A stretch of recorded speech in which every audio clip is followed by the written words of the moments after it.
Hello!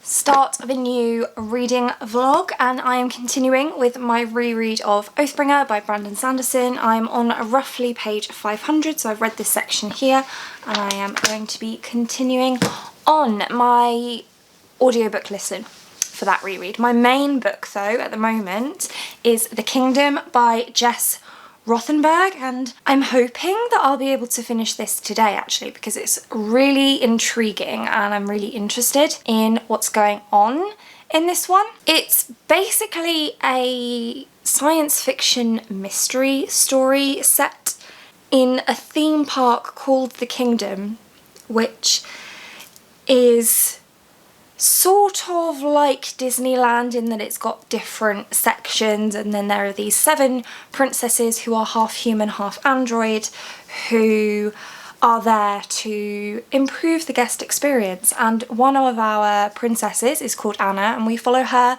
through this non-linear chronology which follows the lead up to a murder, the trial for that murder, and post-trial. So the story is piecing everything together as we get to the murder that Anna is accused of committing against one of the human workers at the Kingdom. And I'm really intrigued. I only started this yesterday, but I only read like 25-ish pages yesterday. I think I mentioned that in my vlog for you last week, and I'm on page 165 already. I think it's only 335, yeah, 335 pages long. So what's that? I've got about 170 pages left, and I've read about 140 pages ish so far today, so hopefully I'll be able to finish this one because I'm very, very intrigued to see where it's going to go. And if I do finish this one, well, even if I don't finish this one today, I will finish it this week because I have some time off work before I start my new job. And then once I finish that one, I will be moving on to read Jelly by Claire Rees, which is a book that I am really, really looking forward to getting into. It is about people stranded on the back of a giant killer jellyfish as the ocean levels start to rise.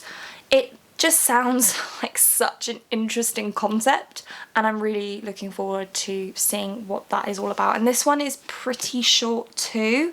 It's 295 pages long, so I should be able to finish this one this week as well, following which I will be picking up Full Metal Alchemist Volume 6. I've read, this is the bind up of 4, 5 and 6. I've already read 4 and 5, but for some reason I haven't read 6 yet, so I'm going to get into that.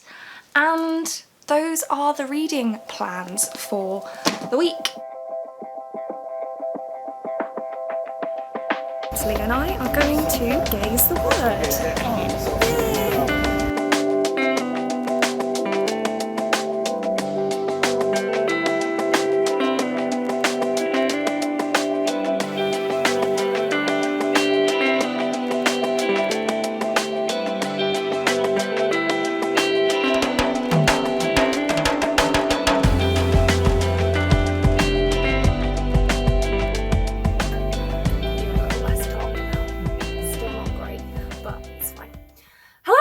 So, we did indeed buy some books, which, is anybody surprised? I'm not. Are you? I really wanted to not, because I shouldn't, because money, but I did. It's an addiction.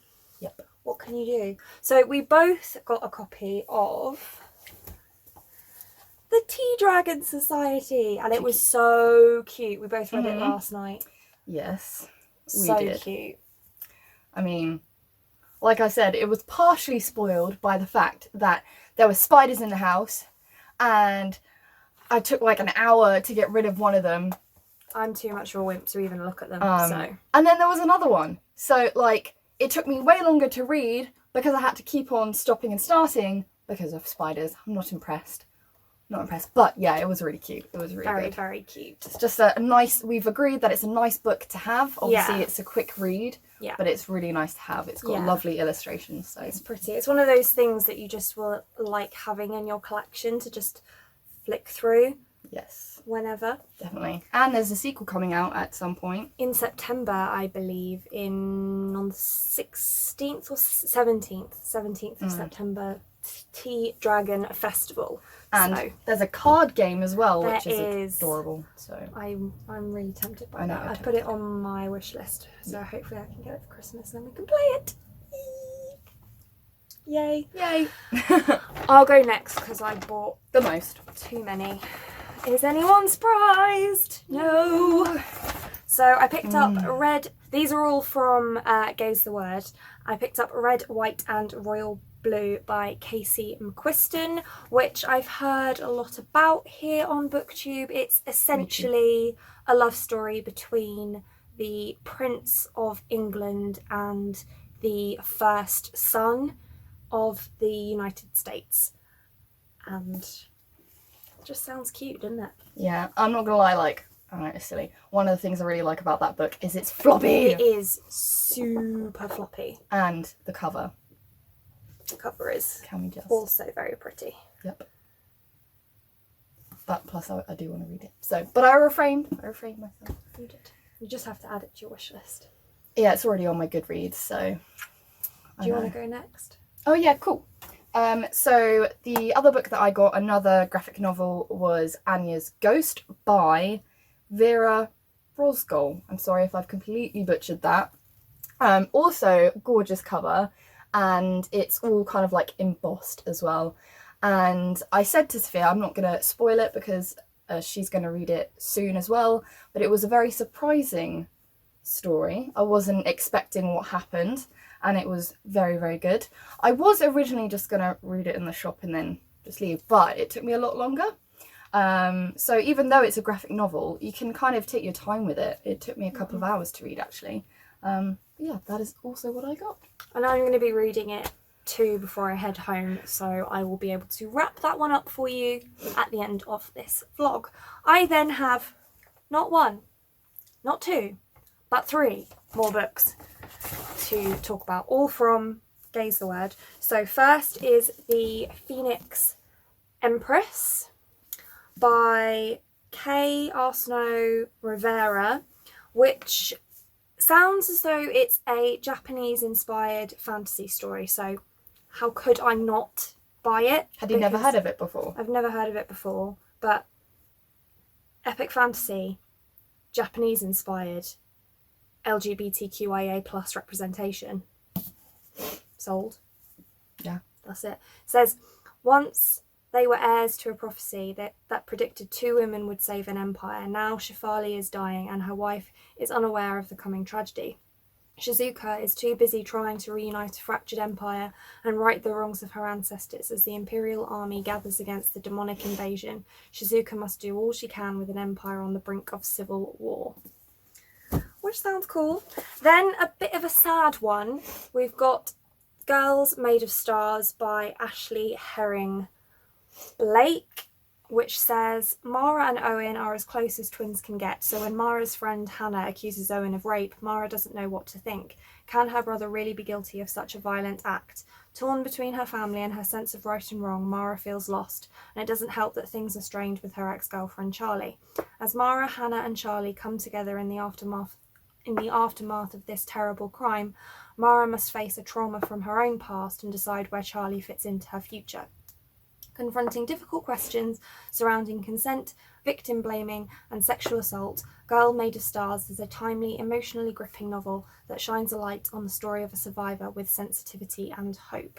So, sounds pretty dark and deep, but also quite interesting. Also floppy. I think this one was semi-floppy, yeah, very floppy as well, so Win. Gaze the Word, killing it with the floppy paperbacks. And then I got this one's floppy too!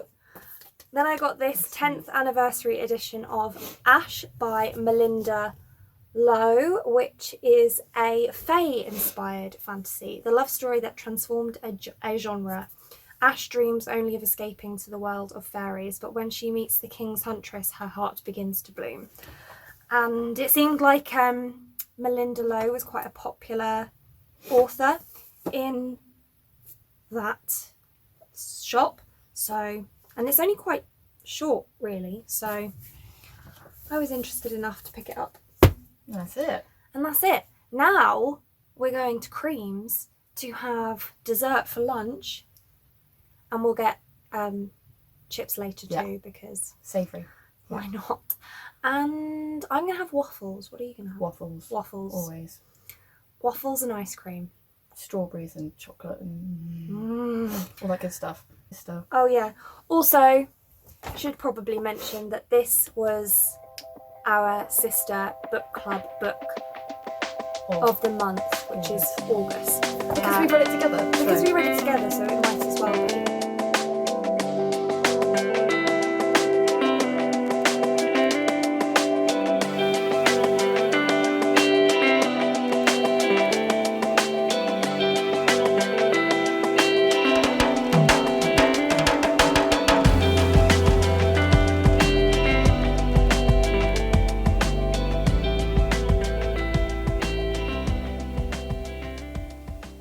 So, I've had a pretty great reading week. I've read quite a lot, so let's get into it. Carrying on with my reread of Oathbringer, I was on page 506-ish, and now I'm on page 644, so I've read this section here. As before, I haven't really been prioritising my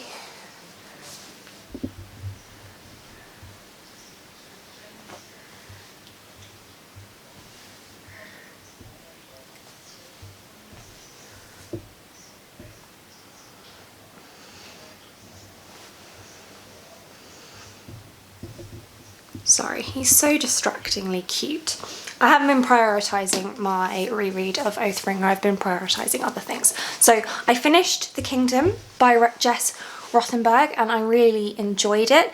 It was really intriguing, as I said at the beginning of the week. So I got through it super quickly, and I feel like there's scope for there to be more than one book, but it's final enough that, you know, you're not left thinking, what, I need another book. It's final enough. I really enjoyed it. The characters were interesting. As I think I said at the beginning of the week, it follows a non-linear timeline, so you're flashing from before murder, after murder, during the trial, and after the trial. And I really like that kind of setup when I read.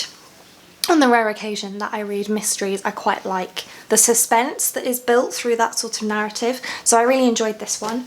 Then I picked up Jelly by Claire Rees, which is an apocalyptic book where people, for some unknown reason, are stranded on the back of a giant killer jellyfish, and they can see land and they want to escape and get back to land, but the jellyfish won't let them leave. Every time they try to leave, the jellyfish grabs them with one of their tentacles and throws them back on. I enjoyed this book, but it's weird. It's a really weird book. The author has an odd sense of humour. It's not quite dark and it's not quite sarcastic. It's somewhere in the middle. It's a little bit juvenile as well, the comedy in this one, but I think that that's because the main group of characters that we follow are a group of teenagers that are dealing with a very stressful situation, so they make really bad jokes to lighten the mood. And I think that the book kind of needed that to a certain extent. It's not as dark as it could have been, I don't think, but I mean, I would recommend it, but it's weird.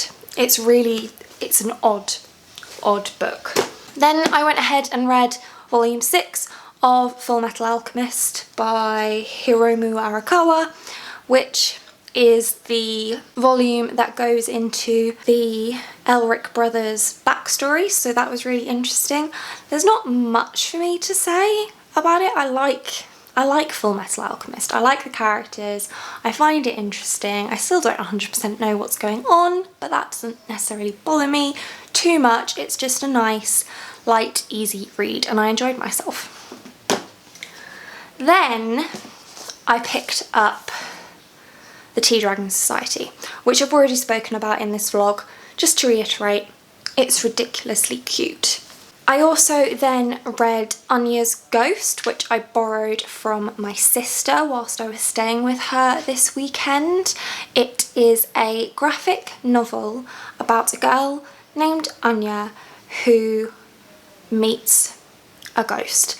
And it's a graphic novel, so it's quite short in terms of the plot, so I don't really want to tell you anything about it other than it was very surprising. And yeah, that's it. So I'm not going to say anything else. I enjoyed it. And then I read Frankly in Love by David Yoon, which again I'm not going to talk about in depth because I actually have a full review of this book up on my channel already. So if you're interested in hearing my thoughts more in depth about this one, then feel free to check that out. I will link it up above for you. But in brief summary, I enjoyed it. Another one that was surprising. It didn't necessarily go in the direction that I was anticipating. I mean, it did that as well, but it then also went in lots of other directions, which I enjoyed. And then finally, as if that wasn't enough, that's 1, 2, 3 full-sized novels and a manga and 2 graphic novels. And then I've also picked up The Binding by Bridget Collins. And first of all, can we just take a second to admire this naked hardback? I mean, the dust jacket is beautiful too, but this is stunning. And this, I am currently on page 68 of 438, so I'm not really that deep into this one yet.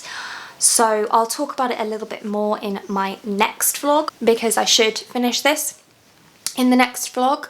But this follows a character named Emmett, who was a farmer, but he's been taken on as an apprentice binder, as in binding books. And he doesn't know why he's been selected to do that, and he doesn't really know what it entails.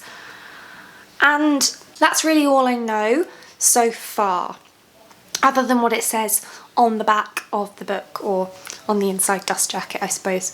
But that's where I'm at now, so I feel like that's a good amount of information to tell you for right now, and then once I've read more of the book I'll know what more is appropriate to say. And that's it for this week's reading vlog. It was a little bit more stuff going on in this last week, so I hope you enjoyed it. Let me know what you've been reading and how you're getting on, and that's it for this one. Thank you so much for watching. If you like this video and want to see more like this from me, then do think about hitting that subscribe button, and I hope to see you again soon. Thanks, bye.